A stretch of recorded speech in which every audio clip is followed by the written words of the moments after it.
अगर आप रोज़ नहाते हैं फिर भी स्वेटिंग, स्मेल, इचिंग, स्टिकीनेस ये बार बार की इरिटेशन आपको होती है तो हो सकता है प्रॉब्लम सफाई की ना हो बट गलत इंटीमेट हाइजीन की हैबिट की हो।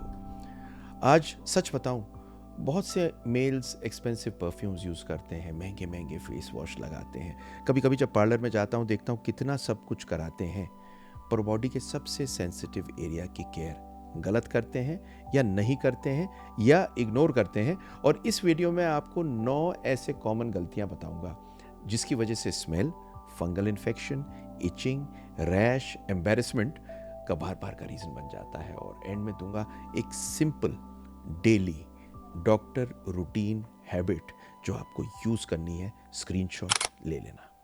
मैं हूं doctor Sunil Jindal, board certified andrologist, urologist, IVF specialist और मेल सेक्सुअल हेल्थ और इनफर्टिलिटी का स्पेशलिस्ट। अगर आप male health, fertility, sexual wellness की practical doctor based evidence based video देखना चाहते हैं तो चैनल को अभी सब्सक्राइब और लाइक कर लीजिए।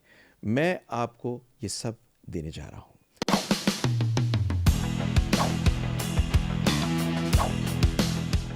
सबसे पहली गलती, जो लोग सोप यूज़ करते हैं अपने बॉडी को वॉश करने के लिए, पूरा शरीर उससे धोते हैं, वही इंटीमेट एरिया पे लगा लेते हैं। प्राइवेट पार्ट्स का स्किन सेंसिटिव होता है, रूटीन स्किन की तरह नहीं होता। जब आप स्ट्रॉन्ग किसी भी साबुन को लगाते हैं, हार्श बॉडी पे होता है। ये केमिकल्स आपकी ड्राइनेस को प्रोटेक्ट करने की जगह आपको इरिटेशन देता है, इचिंग बढ़ाता है।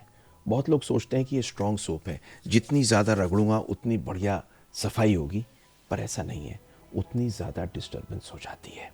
तो एक सिंपल रूल याद रखिए, इंटीमेट एरिया में जेंटल सोप को यूज़ करिए, बहुत स्ट्रॉन्ग सोप को यूज़ मत करिए। हर सोप सेफ नहीं होता। दूसरी गलती, इंटीमेट एरिया को ज़ोर ज़ोर से घिसना, टॉवल से बहुत ज़बरदस्त तरीके से रगड़ना। देखिए, ये एरिया डेलिकेट होता है। जब आप अग्रेसिवली उसे रब करते हैं तो इसमें माइक्रो इरिटेशन होके इसमें छोटे छोटे कट्स डेवलप होते हैं। और क्योंकि इस एरिया में इन्फेक्शंस होते हैं बहुत तरह के, ये जाकर इन्फेक्शंस हो जाते हैं और डिस्कम्फर्ट होता है। तो क्लीन करना है पर पनिश नहीं करना। बहुत ज़्यादा फोर्स से जब आप सफाई करते हैं तो हाइजीन नहीं, इरिटेशन होती है। ये एरिया शोरूम का फ्लोर नहीं है जो बहुत बहुत रगड़ के पॉलिश करने का हो। तीसरी कॉमन गलती, आपको जब भी आप नहाते हैं तो अपनी फोर स्किन को पीछे करके साफ करना है प्रॉपर्ली, जेंटली। देखिए, जो अनसर्कमसाइज्ड मैन होते हैं उनमें फोर स्किन के नीचे स्वेट, डेड स्किन, इन्फेक्शंस, जो आप यूरिन करते हैं उसका कलेक्शन, ये सब जमा होता है। अगर इस एरिया को प्रॉपर्ली क्लीन ना किया जाए तो इसमें स्मेल आती है, इरिटेशन होती है और इन्फेक्शन भी होता है। बहुत लोगों को इन्फेक्शन होता है। इंपॉर्टेंट बात यह है कि स्किन को आप पीछे करिए जेंटली, और स्किन को सॉफ्टली पीछे करके उस एरिया को क्लीन करिए। एक बहुत जेंटल सोप से भी आप क्लीन कर सकते हैं और फिर ड्राई करिए। सिर्फ ऊपर से पानी डाल देने से काम नहीं बनता है। चौथी गलती है वॉश करने के बाद में इसको गीला छोड़ देना।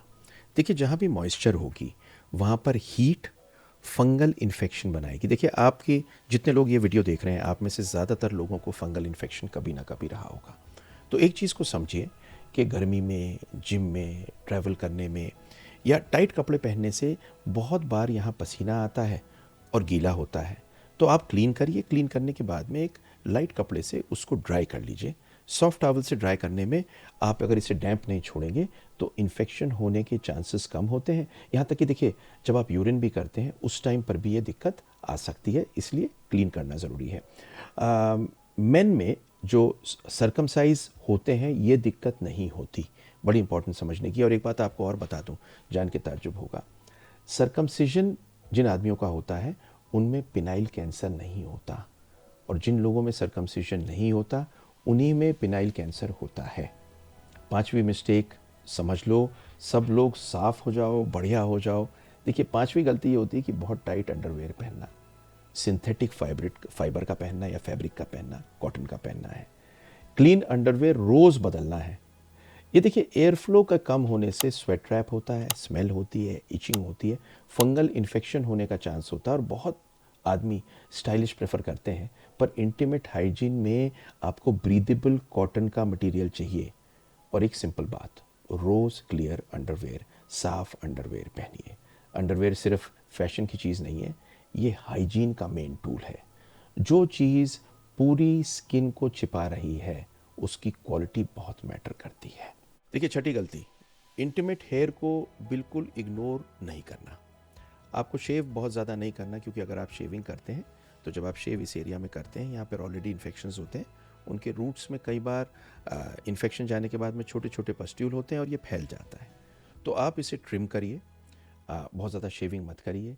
शेविंग से अगर कट्स लगते हैं या इन ग्रोइंग हेल होते हैं, दिक्कत होती है, तो बेटर अप्रोच है आप इसे ट्रिम रखिए, क्लियर रखिए। शेविंग को बिल्कुल ज़ीरो नहीं कहता, लेकिन स्मार्ट हाइजीन को मेंटेन करना ज़रूरी है। आ, आप ट्रिम वैसे करिए जहाँ पे आपको लगता है, कुछ लोग ट्रिमर से करते हैं, पर क्लीन होना चाहिए जिस चीज़ से भी करें। आपकी कैंची क्लीन होनी चाहिए, पहले से उसे डेटॉल में या स्पिरिट में साफ़ कर लीजिए। ट्रिमर हो वो क्लीन कर लीजिए। आप ऐसा ही नहीं कि बस लिया और यूज़ कर लिया, याद रखिए। सातवीं गलती ऐसी है जो मुझे बहुत लोगों से देखता हूँ। मैं बहुत पेशेंट्स को एग्जामिन करता हूँ हर दिन, और एक चीज़ देखता हूँ कि मेरे पास आने से पहले बहुत लोग बहुत से पाउडर, परफ्यूम, डिओड्रेंट यूज़ कर लेते हैं प्राइवेट पार्ट में। तो देखिए, प्राइवेट पार्ट में अगर स्मेल आ रही है, इसका मतलब प्रॉब्लम है, डॉक्टर को दिखाना है। इसका मतलब ये नहीं है कि आप कोई परफ्यूम या डिओड्रेंट यूज़ कर लें, क्योंकि सबसे बड़ी प्रॉब्लम क्या होती है, ये डिओड्रेंट्स, परफ्यूम्स और बहुत से पाउडर्स इरिटेशन देते हैं।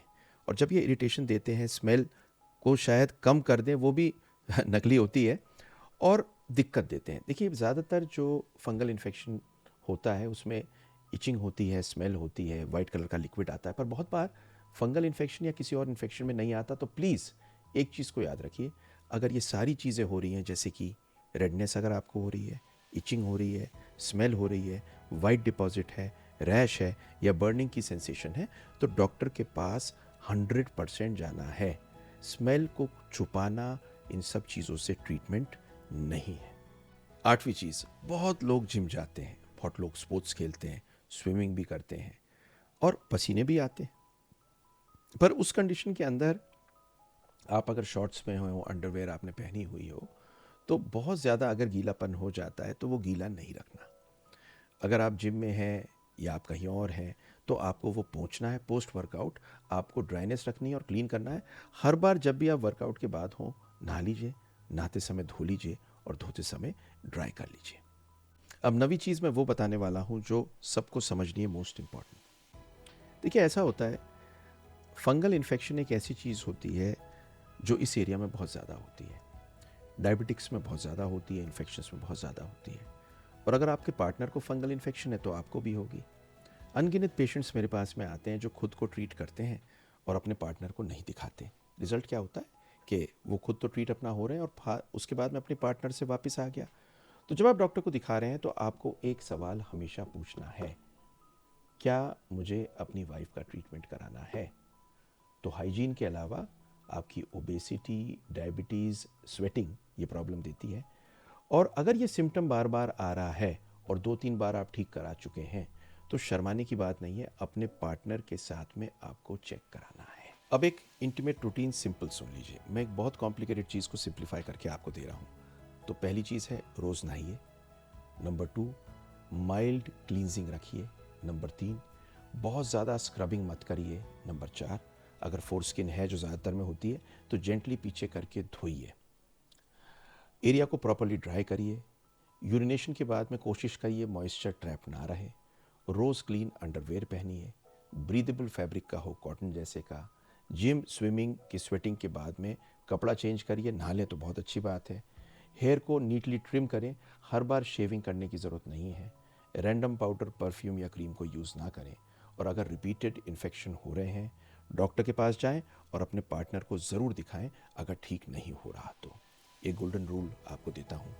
मेन इंटीमेटिक हाइजीन के 4 वर्ड्स हैं, क्लीन, ड्राई, ब्रीदेबल, जेंटल। बस ये 4 चीज़ों को आप याद रखिए और आधी प्रॉब्लम वहीं सॉल्व हो जाएगी।